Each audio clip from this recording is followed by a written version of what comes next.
It begins as a sound you're not sure you're hearing, a single note at the edge of thought, something half in your ears, half in the marrow of your bones. Once sailors swore this was how it started, a thread of melody woven into the sea breeze, carrying the scent of salt and the promise of a forgotten world. And before they knew it, they were no longer steering the ship. The current had taken them. Welcome, travelers of the dark. You've found Dusk and Dreams. I'm YLDragons, and tonight, we follow the music. Not the kind you dance to, but that which you might drown in. We'll trace the siren's call from the jagged coasts of ancient Greece to the misted locks of Celtic legend. From Norse Havfrue, who sing through furious storms, to the Encanto of the Philippines, who lure wanderers into moonlit groves. These are not just pretty voices in old stories. They are warnings, invitations, and most profoundly, mirrors. Because in every culture, the night has its singers, and their songs often say far more about us than they do about them. So, draw the wool close around your shoulders. Feel the damp breath of the sea curling against your cheek.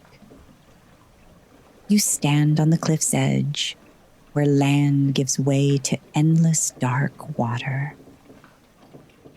The wind whips like an untamed harp, threading a sound through the mist. Is it only the ocean speaking? Or something older, waiting for you to listen? And if you hear it, be sure you know what you're willing to follow. The earliest sirens were not mermaids. At least, not the smooth-skinned, fish-tailed figures Disney gave us. No, in Homer's epic, the sirens were feathered women, bird-bodied, human-faced, and with talons for hands. They were perched on jagged, sun-bleached rocks, tirelessly watching for sails on the horizon. Their true power was never in beauty alone. It was in the terrifying precision of their song, each note a bespoke melody tuned perfectly to the deepest desires of the listener. It wasn't a one-size-fits-all chorus. It was a personalized seduction. If you were a weary warrior, it might sound like the promise of an easy victory. If you were a grieving father, it might sound like your child's sweet laughter. If you were utterly lost in the vast sea, it might sound like the familiar music of home.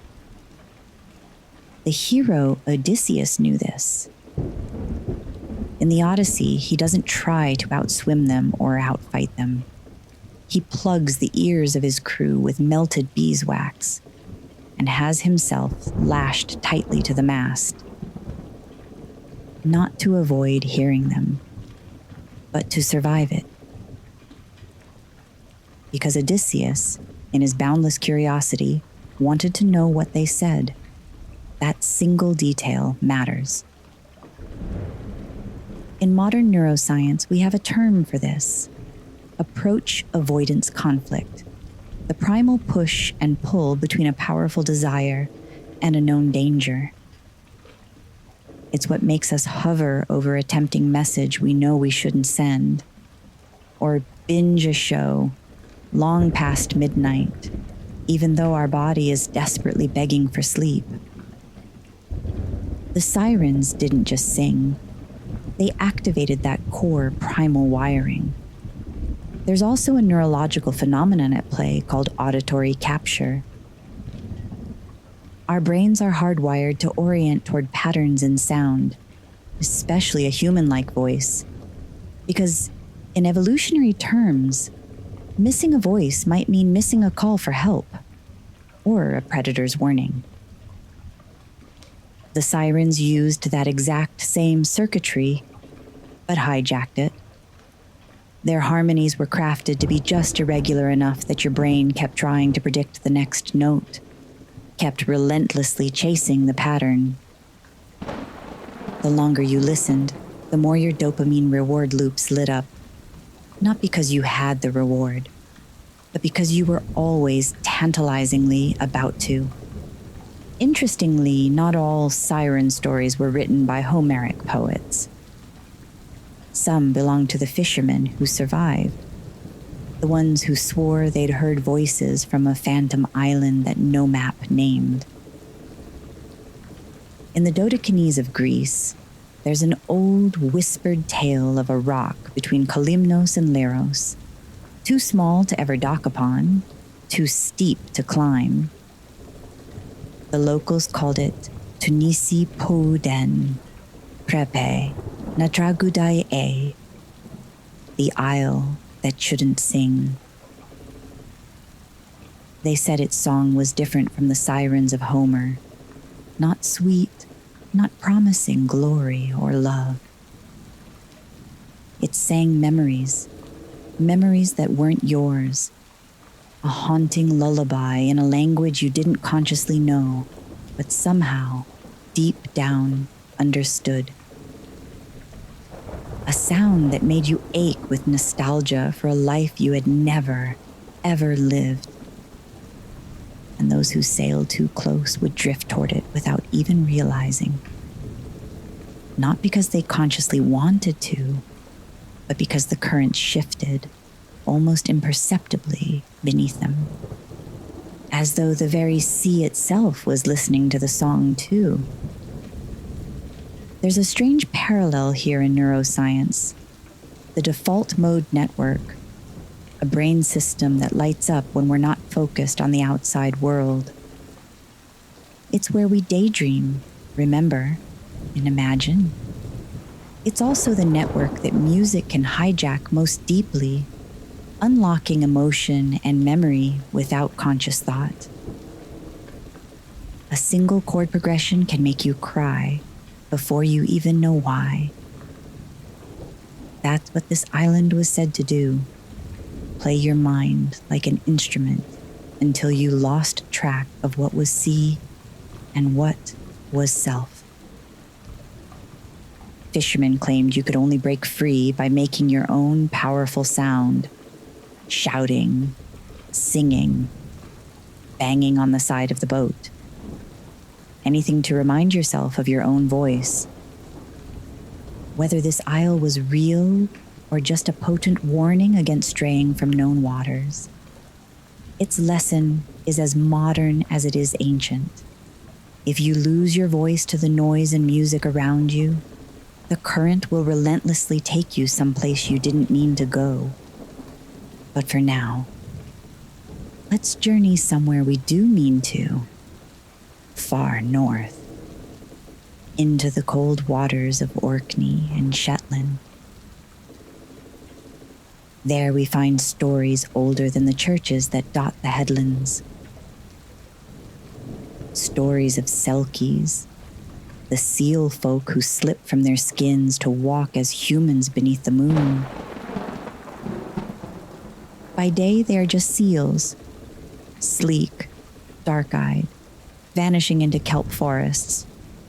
But when the tide is just right, they come ashore, peel off their glistening pelts, and dance on the sand in their human form. And if you happen to find their skin and hide it, well, the Selkie cannot return to the sea. They will stay with you, marry you, bear your children. But always, always, they will look at the horizon like it's whispering their name. The old songs say their laughter is like water over smooth stones, that their touch is warm, but their spirit is never still. They never truly belong to the land, and those who keep them eventually lose them. Because one day they'll find their hidden skin, and the ocean will claim them again. and they'll return to their true home. There's a deep truth here, not just in myth, but in the psychology of longing. Neuroscience calls it biophilia, the innate evolutionary bond we share with natural places. For coastal peoples, the rhythmic sound of the waves and the salt in the air are written into the body's sensory memory. Take that away, and a fundamental part of the self begins to ache. It's the same profound ache that can pull a Selkie back to the sea, no matter the love or life they've built on a land that isn't theirs. Some folklorists believe the Selkie story began as a way to explain the mysterious pull of the ocean, or the sudden, tragic disappearance of fishermen lost to storms. But in the hours of dusk and dreams, it's also a powerful story about identity, about the wild parts of ourselves we hide from the world, and what happens when someone finds the key to our deepest nature. Because maybe the Selkie's song isn't just about going home. Rather, it's a constant, gentle reminder that no matter how far we travel, the tide of our soul always knows our name. The Selkie story teaches us about the ache of a soul tethered to a wilder place. It's a song of longing. But what if the song isn't about longing, but about loss? As we turn toward the old Slavic folklore, the song is different. It belongs to the deep, silent rivers, where a kind of beauty not meant for daylight awakens. Here we find the Rusalki. You may recall we briefly touched upon the Rusalka before as a creature of the full moon, but tonight we're going to wade a little deeper into their story and the kind of beautiful danger they truly represent. By some tales, she is the restless spirit of a woman who died too young, often by drowning, often betrayed by a lover. In others, she is older than memory itself, a water nymph who can grant fertility to the land when she is pleased, or relentlessly drag the unwary under when angered. The Rusalki live where the water runs slow and the reeds grow tall. They brush their long, wet hair with combs of bone, the strands catching moonlight like spun glass. And they sing, songs so sweet you forget your feet are sinking into the river silt, songs that can sound like love, right up until the moment they pull you beneath the surface. Ancient villagers feared and revered them in equal measure. In the early summer, during Rusalka week, offerings of bread, eggs, and ribbons were left on the banks to appease them, a way of saying, "Bless our fields, but please, leave our sons alone." Some folklorists link these myths to the dangerous allure of deep water. Neurologically, our brains respond to the sound of moving water with both calm and a deeply heightened attention, a profound paradox that can make you let your guard down even in risky places. The Rusalki are that very paradox made flesh, the invitation to lean closer and the terrifying warning to stay away, all in one. And maybe that's why their legend still lingers so powerfully, because we all know what it's like to be drawn towards something beautiful that might just destroy us. So, we know now that the Rusalka's song is a haunting whisper from the river reeds. Next, let's wing our way from the misty rivers out to the vast open ocean, where the music is a roar and the legends are shaped by storms. In the old Norse sagas, the sea was not just a vast body of water. It was a living battlefield, ruled by gods, spirits, and storms with their own vengeful tempers, and sometimes those storms had riders. There are whispers of the Havfrue, sea women with hair the color of dawnlight on water. They could be merciful, guiding ships to safe harbors, or merciless, churning the waves to swallow a fleet whole. Their songs could weave courage into a sailor's chest, or madness into his mind. But higher still, beyond the breaking spray, came another kind of terrifying procession. The Mare Ridari, phantom riders seen in the clouds above the sea during the fiercest storms. Some said they were the restless souls of drowned warriors, others that they were the gods' own scouts, galloping ahead of the wild hunt to claim the lost and the brave. Though still born on tempests and clouds, Germanic sailors feared a slightly different omen, the Sturmfrau, storm women whose wails carried across the howling wind just before a shipwreck. To hear one was to know the sea had already claimed you. Some captains ordered the crew to sing back, loud and fast, to drown her voice out. Not to defy her, but to desperately bargain with her. Modern meteorologists might explain these tales as the combination of high winds, ocean acoustics, and the human brain's instinct to find patterns, especially voices, in chaos. But that explanation doesn't erase the visceral truth sailors felt in their bones. That sometimes, in the deafening roar of a midnight gale, you really can hear someone calling your name. And here's the most fascinating part. Our brains are hardwired to respond to the human voice even when it's buried in noise.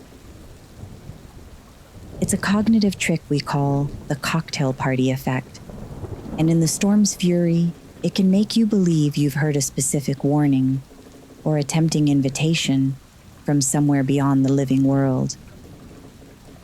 From the howling, ice-cut skies of the north, we turn now to a place where the air hangs thick and fragrant, where the wind carries not the cry of a hunting host, but something softer, stranger.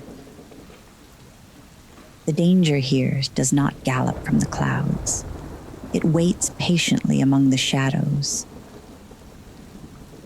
In the moonlit groves of the Philippines, the Encanto keep their silent vigil.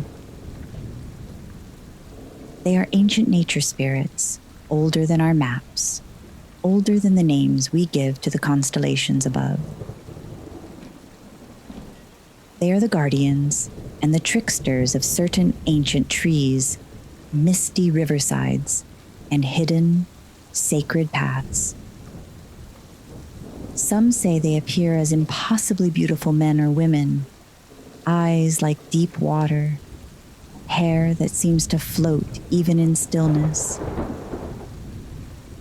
Others are never seen, only felt, a chill along the spine, a subtle shift in the air, the faintest hum threading through the chorus of insects and distant night birds. That hum is the lure. Not a sailor's shanty or a siren's wail, but something half remembered, half dreamed, a melody that catches at the mind and draws you relentlessly further from the safety of the hearthlight. Those who follow sometimes return, changed, carrying strange silences they cannot explain, and sometimes they do not return at all. Elders know this. They leave offerings of rice or tobacco beneath certain ancient trees before nightfall, a gesture of respect, or perhaps a hopeful bargain for safe passage. And in a strange, profound way, the Encanto's call is kin to the Siren song and the rider's hunt.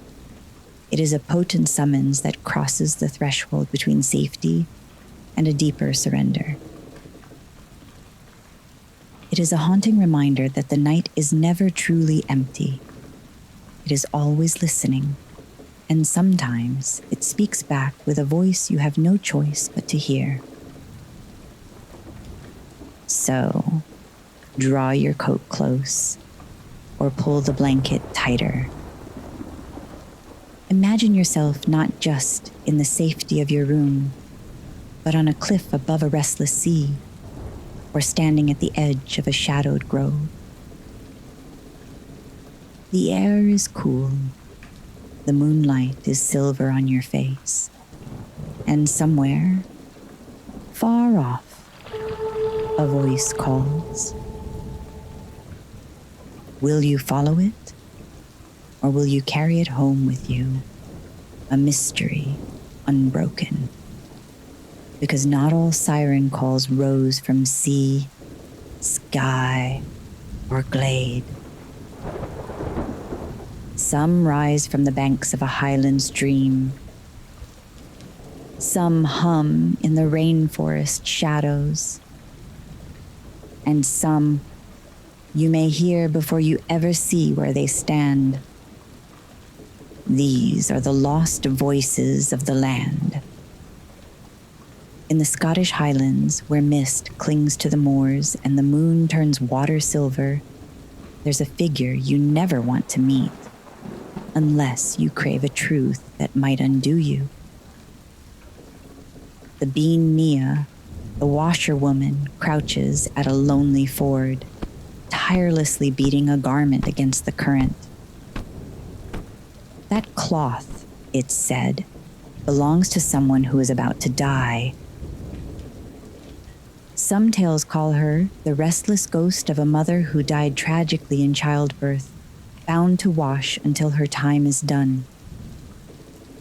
Others see her as a prophetess of endings, a fate in human form. Highlanders believed that if you dared to approach and answer her 3 questions, she would answer 3 of yours, truthfully. But most who saw her only heard the keening cry of death coming. Modern neuroscience might chalk her up to wind and water shaping half-heard words, the mind's habit of finding human voice in noise, especially when alone in the dark. Yet her story holds a deeper truth. The night does not only cradle, it warns. Far from the highland glens, in the humid forests and palm-lined coasts of Malaysia and Indonesia, there's another voice that can undo you. The Pontianak sings in a lilting, almost playful tone. She appears as a pale-skinned woman draped in white, her black hair spilling like a curtain. The danger is in her distance. If she sounds close, she's far. If she sounds far, she's near. In folklore, she is the spirit of a woman who died in childbirth, now wandering the night. In psychology, she's a lesson in the peril of following beauty without question. Her voice is a masterclass in psychoacoustics. At night, air temperature layers can warp sound, and the brain's hunt for its source leaves us vulnerable to suggestion. In her story, allure is not a gift, it's bait. And high in the Peruvian and Bolivian Andes, where thin air sharpens sound, there are whispers and unsettling whistles you must never answer. Known as El Silbón in some versions, these spirits call from shifting directions, one moment ahead, then behind, then right at your shoulder. Quechua stories differ. Some say they're wandering dead. others that they're ancient guardians warning you to turn back. Science gives a haunting parallel. In open highland landscapes, night air can bend sound in strange arcs, sending it miles in unexpected ways. The brain, unable to pinpoint the source, fills the gap with imagination.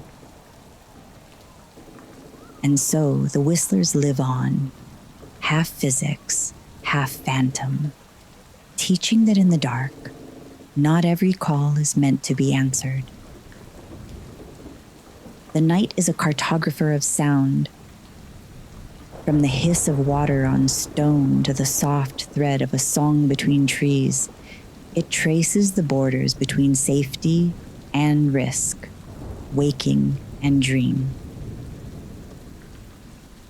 And whether you stand on a cliff above a restless sea, walk through a grove washed in moonlight, or lie awake in the high mountain dark, the voices you hear are never just sound. They are invitations to listen, to wonder, and sometimes to turn back.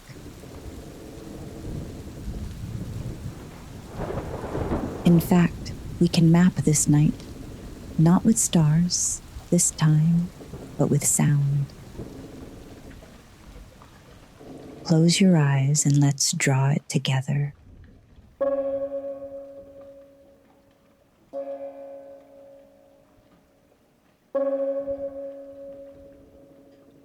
Over to the west, a low, rolling drone. Perhaps the breath of the sea under Norse storm clouds. To the north, the whistle of wind through pine. Or is it the far-off cry of the whistlers, threading their way across the Andes? Beneath your feet, the hush of a ford, where the bean Nia works her cloth in the black water. In the canopy above, a ripple, the soft calling of an encanto drifting through a moonlit grove. And behind it all, the deeper silence that frames them, the kind of stillness you can only hear when you allow your own mind to quiet. This is the night's atlas. A living, breathing chart of places you can only reach by listening. Neuroscience tells us that the brain's auditory pathways are deeply tied to the limbic system, the seat of memory and emotion. Which means the night's voices don't just pass through your ears. They etch themselves into your inner world. That's why a single sound can bring back a whole season of your life, or make your pulse quicken before you even know why. So when you hear the night calling, in whistle, in song, in sighing leaves, you're not just hearing now. You're hearing every version of yourself that's ever stood in the dark and listened.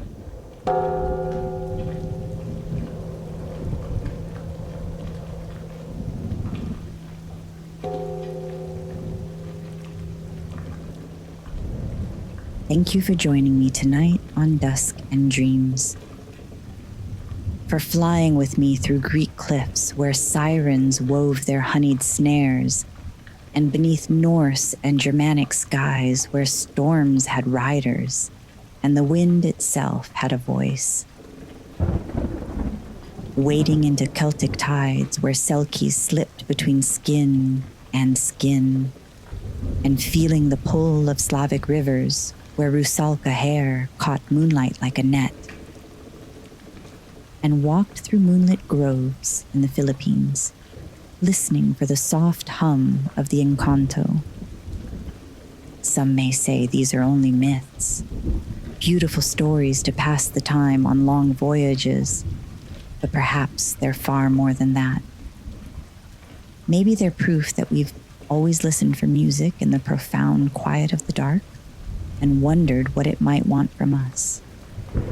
Because the siren song, whether it's sung by a woman in the waves, or carried on a gust through the rigging, or whispered in the restless chambers of your own mind, isn't always there to destroy you.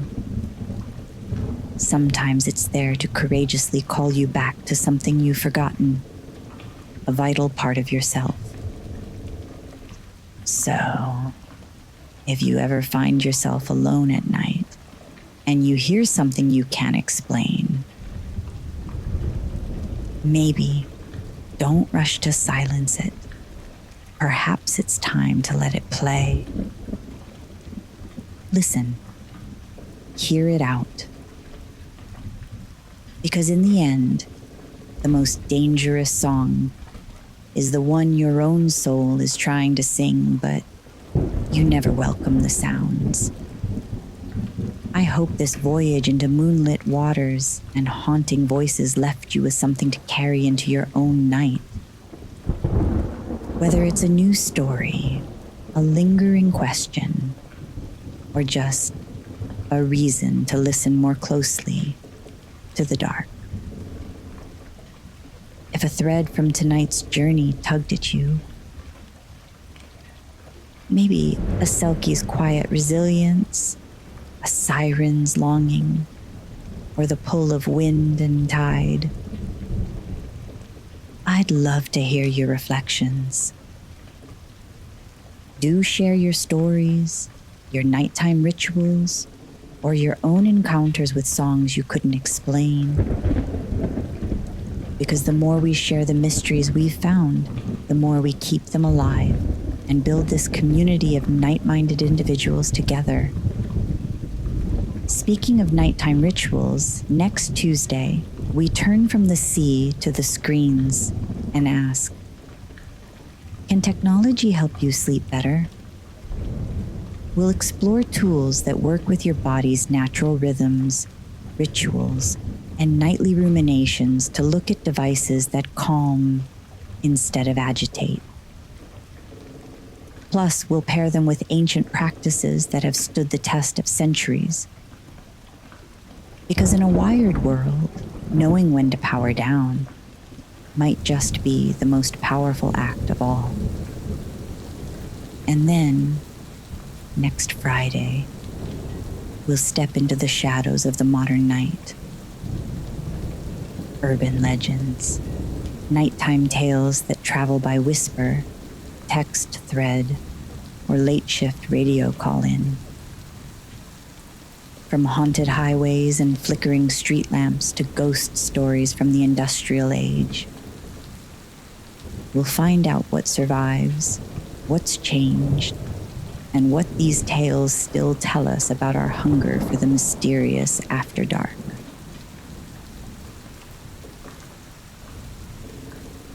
It's been a privilege to guide you through another night on Dusk and Dreams.